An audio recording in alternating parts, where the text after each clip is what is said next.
Olá, e voltamos com Felipe Gonçalves, o Fê. Fê, já estou íntima dele, gente, ele é um querido. Conte-nos qual a diferença de sexo e sexualidade. Então, Camila, sexo tem a ver com a parte biológica, né? Na nossa espécie nós temos o sexo macho e o sexo fêmea. Então, quando aborda a questão de sexo, nós estamos falando da parte biológica. Já a identidade de gênero, que é um tema que tem sido muito discutido nos dias atuais, tem a ver com a forma como eu me reconheço, a forma como eu me identifico. Então, nós temos na nossa cultura a identidade de gênero masculina e feminina. Há em outras culturas uma amplitude de identidades de gênero. Então, assim, identidade de gênero é parte social, cultural.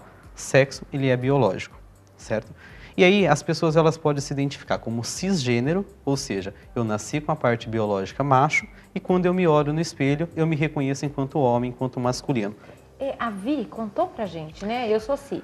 Sou Isso. mulher e me reconheço mulher. Sim, eu assisti o programa da Vi, foi muito legal ela ter abordado essas questões, porque é muito atual. Sempre existiu, sempre vai existir. Então, cisgênero é quando a pessoa nasce com a parte biológica e se identifica com o gênero ao qual nasceu. Você acha menos sofrido? Olha, toda cultura, toda sexualidade, toda manifestação da sexualidade traz algum grau de sofrimento. Só que as pessoas que não são cisgêneras, e aí nós estamos falando das pessoas transgêneras, enfrentam um sofrimento muito grande na nossa sociedade. A pessoa trans é aquela que nasce, por exemplo, com sexo biológico macho e se identifica enquanto mulher. Então, nós temos um exemplo de uma trans mulher. Tá. E aí, o que acontece? Essa mulher, ela se identifica enquanto trans, ela encontra uma família que muitas vezes não está preparada para lidar com essas questões. Ela vai para a escola é um ambiente que também não aceita, não está preparada para lidar com essas questões e acontece muita evasão escolar, Camila. Elas abandonam a escola, vão encontrar um mercado de trabalho preparado para empregá-las? Não vão, por conta de não ter já a escola. Marginalizados. Acabam sendo marginalizadas e aí acabam muitas vezes recorrendo para a prostituição. E aí o que acontece socialmente? Há um julgamento muito grande dessas mulheres, quando muitas vezes na prostituição é o caminho no qual acolhem elas. Então é muito importante, nós não temos julgamentos por o comportamento do outro.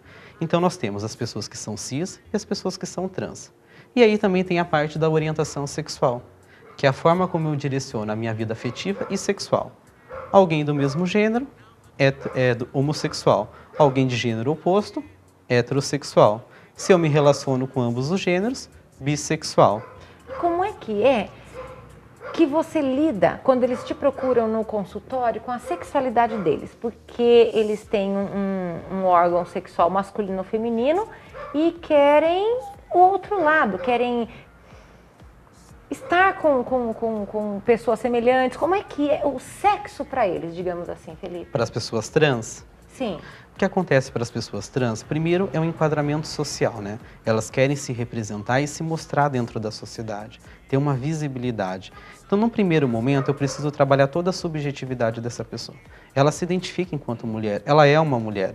Uma coisa que acontece muito, Camila, é a gente achar que é uma questão de escolha, de opção sexual, de tratar isso como doença e não é uma doença. É apenas uma forma de você se expressar e estar no mundo.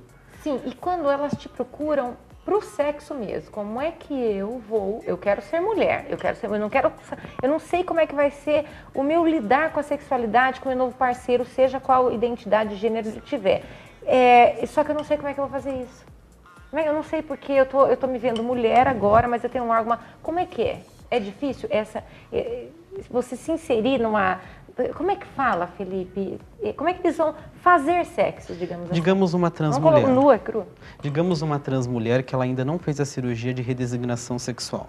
Ela ainda mantém o pênis. Tá. Ela não consegue muitas vezes nem utilizar o pênis para atividade sexual. Aquilo é aversivo para ela. É isso que as pessoas têm dúvida. É aversivo, aquele corpo não pertence. Ela não quer usar. Ela não quer usar porque aquilo não é dela. Entendi. Eu atendi uma vez uma trans mulher que dizia isso, que desde o momento que ela acordava, ela já entrava em processo de sofrimento.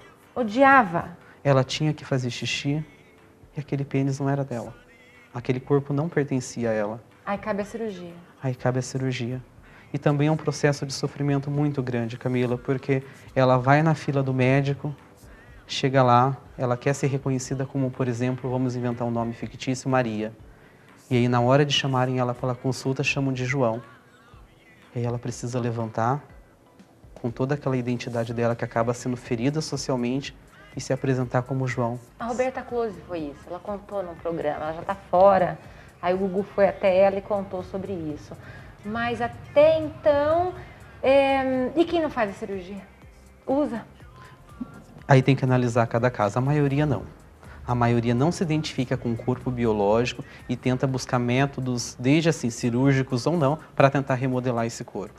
Faixas tentando comprimir os seios. E o contrário? O contrário por exemplo. De mulher para homem. Isso. Aí tem toda a questão de hormonização, de processos de cirurgia, que começa aparecimento de pelos, de barba. É todo um comportar-se socialmente também é trabalhado, né? E tem a questão também das disfunções sexuais, que é algo que é muito presente na clínica, principalmente no consultório. O que é legal da gente entender é a diferença entre disfunções sexuais primárias e secundárias. As disfunções sexuais primárias, elas ocorrem desde o início da vida sexual da pessoa. Ela já iniciou a vida sexual dela com essa dificuldade relacionada à resposta sexual. Já as disfunções secundárias, houve um momento de vida sexual legal e que em algum momento parou, não está funcionando mais. As principais queixas sexuais femininas que aparecem no consultório. Vaginismo. Você sabe o que é o vaginismo? Não. Vaginismo. Sou mulher, gente, que eu acho. Vaginismo é a impossibilidade da mulher, muitas vezes, em ter uma penetração. Ela não consegue a penetração nem de um cotonete. O que acontece com essa mulher? A musculatura do assoalho pélvico, ela se contrai involuntariamente. Isso não tem a ver com desejo. Isso é uma patologia, é uma doença. É uma disfunção, a gente trata por disfunção. Então, essa mulher, ela não consegue fazer exame ginecológico, ela não consegue usar absorvente interno, ela não consegue ter uma penetração com o parceiro ou com a parceira por conta dessa... Olha, gente, que bacana saber disso. Por conta dessa musculatura que se contrai involuntariamente. E o que pode fazer?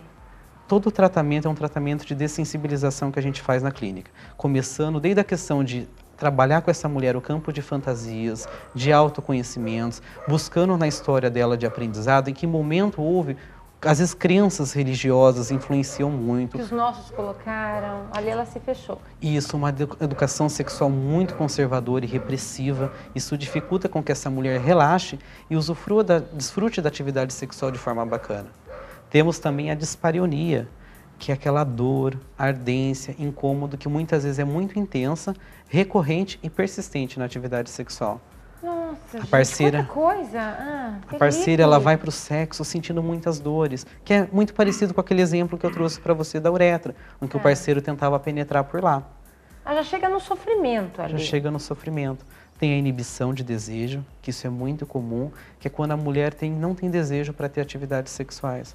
O desejo dela está muito baixo, muitas vezes está associado a quadros depressivos, em que essa mulher já manifesta ausência de desejo em muitas áreas da vida dela. E também uma outra grande queixa sexual feminina é a anorgasmia, que é a dificuldade da mulher em atingir o orgasmo. Ela encontra dificuldades, pode ser na masturbação, na penetração, em ambos, em situacionais. Essas são as principais queixas femininas. Olha como é bom escutar o Felipe, porque muitas de nós aí, né, passamos por muitos percalços desse tipo e não sabemos nem denominar e temos vergonha de ir a um profissional e contar. Então é muito bom saber que é normal isso, Felipe. É normal, é possível. O que eu faço é assim, eu trabalho muito em parceria em rede, tanto com urologistas, ginecologistas e psiquiatras. Então eu peço para no primeiro momento eles irem buscar esses profissionais para avaliar se há alguma causa orgânica relacionada ao assunto e a partir do momento que é descartado qualquer parte biológica, o trabalho ele é realizado na clínica com os aspectos psicológicos. E as principais masculinas que aparecem no consultório é a disfunção erétil, que é a dificuldade do homem tanto em ter ou manter uma ereção suficiente para a penetração, ou a ejaculação rápida, que é muitas vezes esse homem ejacula rapidamente e não consegue ter controle sobre a resposta ejaculatória. Essas são as principais queixas, tanto femininas quanto masculinas que aparecem na clínica. E o índice de sucesso, como é que é isso? É alto? Olha, razoável.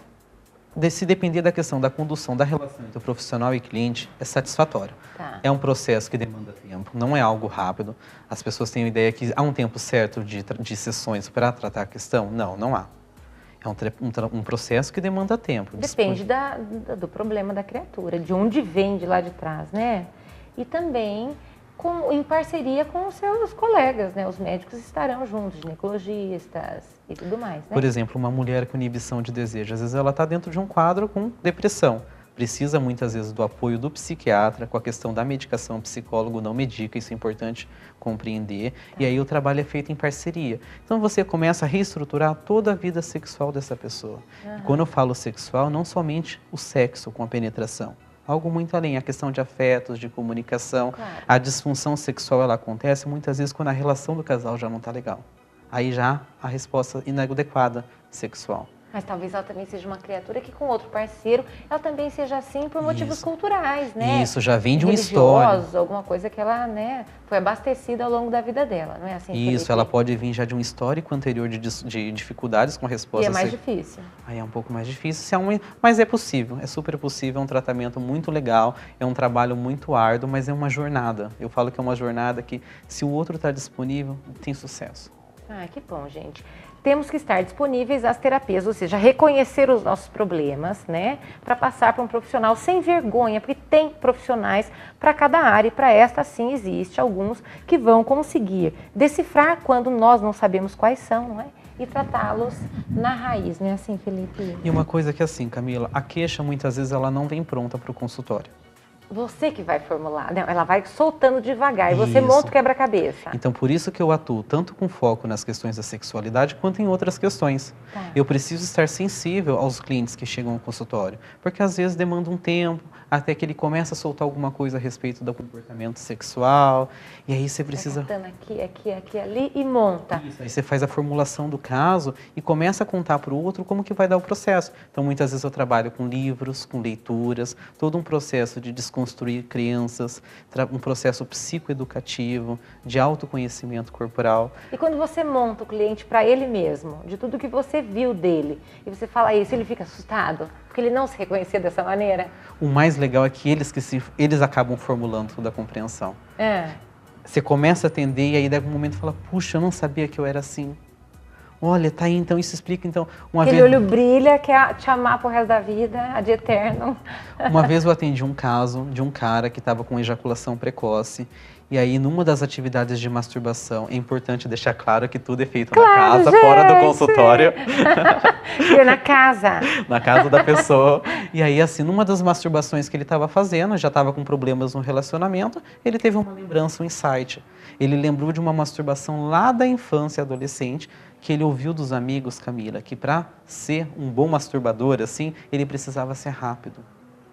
Ele guardou essa crença e cada vez que ele ia se masturbar, ele antecipava a resposta sexual dele. Isso gerava sofrimento, porque assim, tá, o cara tá se masturbando, tá sendo rápido na masturbação, mas tá ok. Só que aí quando você encontra uma parceira e ela quer que você demore um pouco mais na resposta sexual, aí aparece a disfunção. E aí, o que é a ejaculação precoce, com esse exemplo que eu estou trazendo? É a ausência de percepção desse homem do momento que ele vai ejacular. Então, eu começo a treinar com ele a desenvolver essa percepção ejaculatória.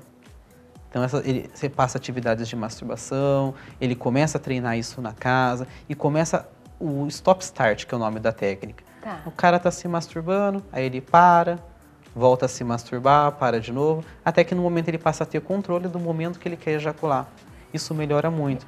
Reformular a vida dele. Reformular a vida sexual. Porque há uma cobrança muito grande do homem como máquina. O homem tem que ser uma máquina no sexo. Não pode dizer não, tem que estar sempre disposto. Olha a minha produção masculina aqui. Eita! O homem, e não é assim. Se você tem um estresse no seu dia de trabalho, se você está triste, o seu corpo ele vai responder a isso. O homem não é um interruptor, assim como a mulher também não é. É preciso estar preparado. Então, às vezes eu preciso conversar com o casal, ok, você gosta de fazer sexo à noite, o outro gosta de fazer de manhã. E como que faz? Como que ajusta isso? Tem isso lá no consultório, essa Muito, muito. Às vezes dissidência de horários? Muito, Camila. Acontece muito com o público feminino.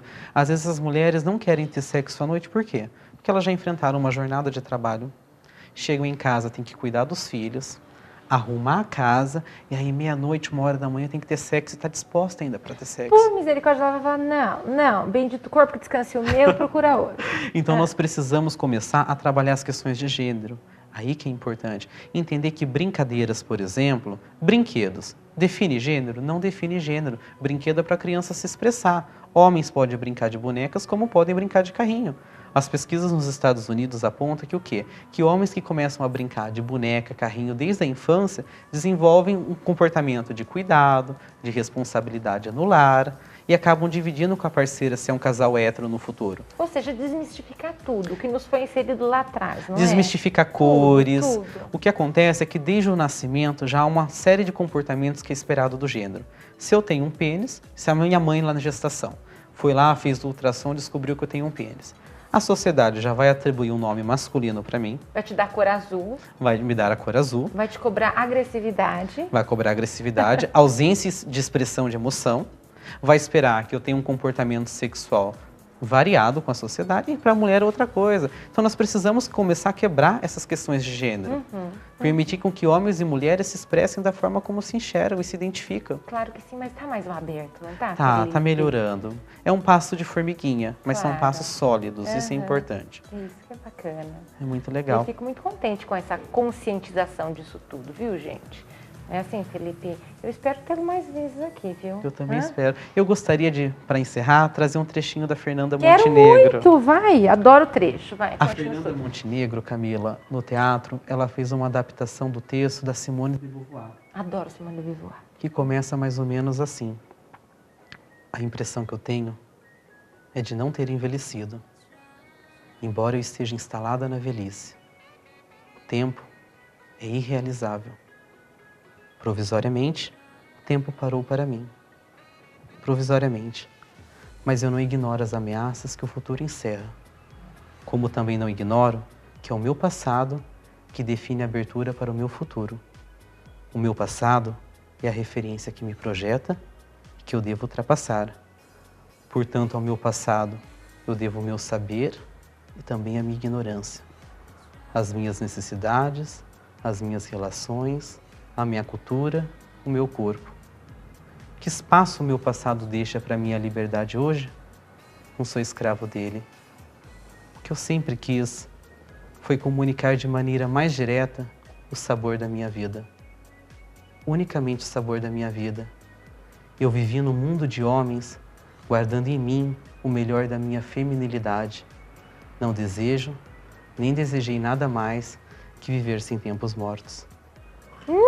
Que lindo, gente! Simone de Beauvoir. Eu gosto muito desse trecho dela porque fala sobre a questão do tempo.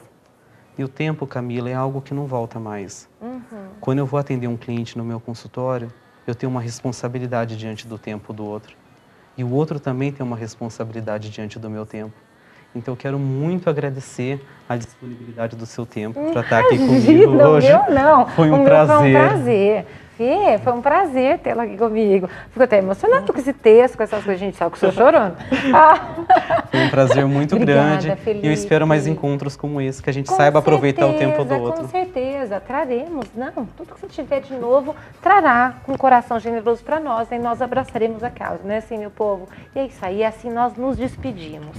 Um forte abraço, fique com Deus e até o próximo programa. Tchau.